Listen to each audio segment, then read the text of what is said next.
Have you ever wondered what it takes to be a billionaire?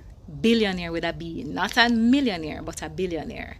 Well, I don't know either because I'm not one, but Sheila Johnson is. In fact, she is the first black female billionaire in America, and she shared her story at an event I was at recently, so I thought that I would share it with you. So check it out. Check it out. Check it out. Now, Sheila, what have you been able to do mentally? Because you operate in a space that's competitive, it's dynamic, changes very quickly, and to build wealth as a woman is almost a task in and of itself. To get into the Billionaires Club requires, as you said, to know who you are.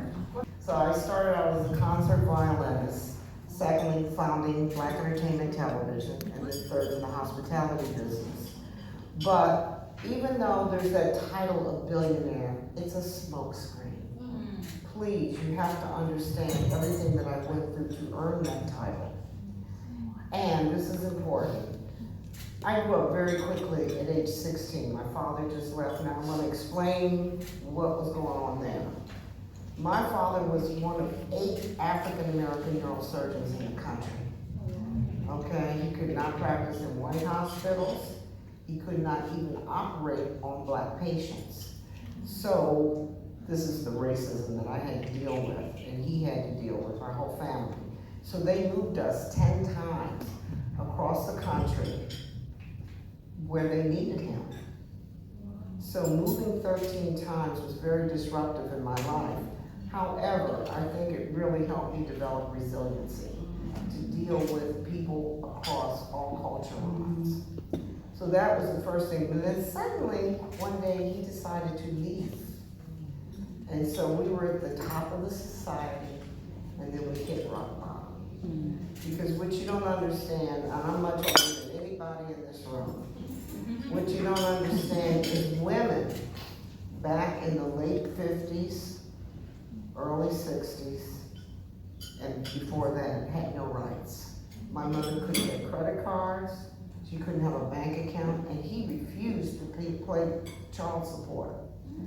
I suddenly found myself mopping floors, doing whatever I could to help my mother.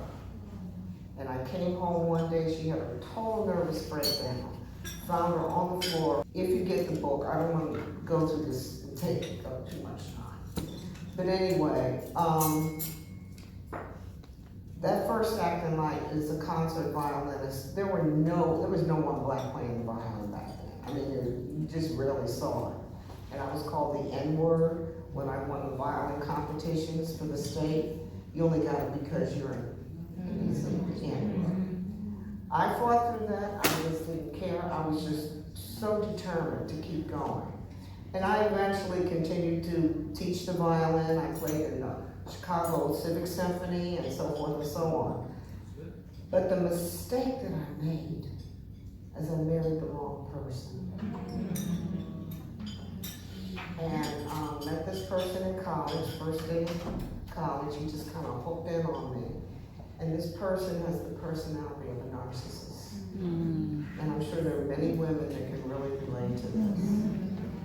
And from that moment, very charming, very engaging, was showing me all kinds of attention.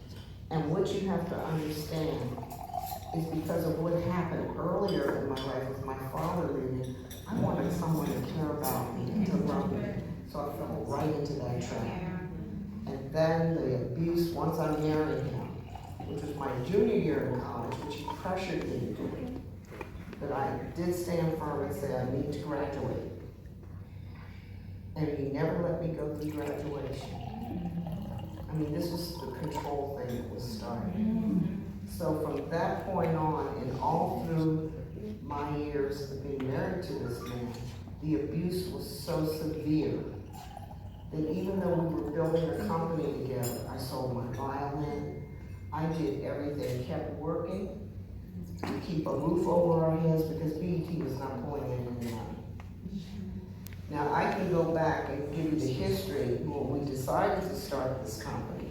Is because it was the birth of all of cable television across the country. And now, I mean, you see it over here too. but there was no one paying attention to the African American voice. And so we took a proposal that was being thrown into the trash by a senior citizen. He brought it to me. Of course, I was doing all the work anyway.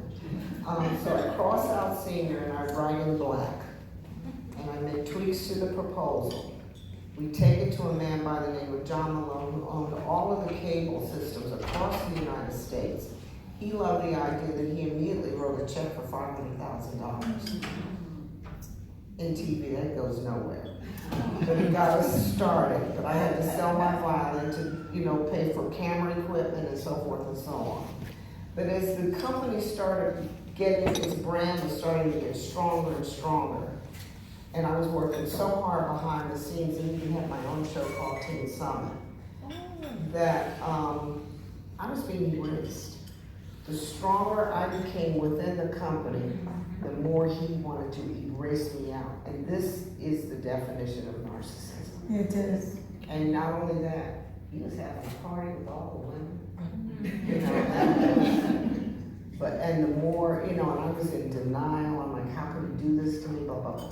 Anyway, make a very long story short, the last person that, and she even had the nerve to write a book, but,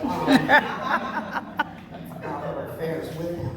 But anyway, he named her CEO of the company because, and I told him, I said, Bob, she's got you by your balls. I mean, let's face it.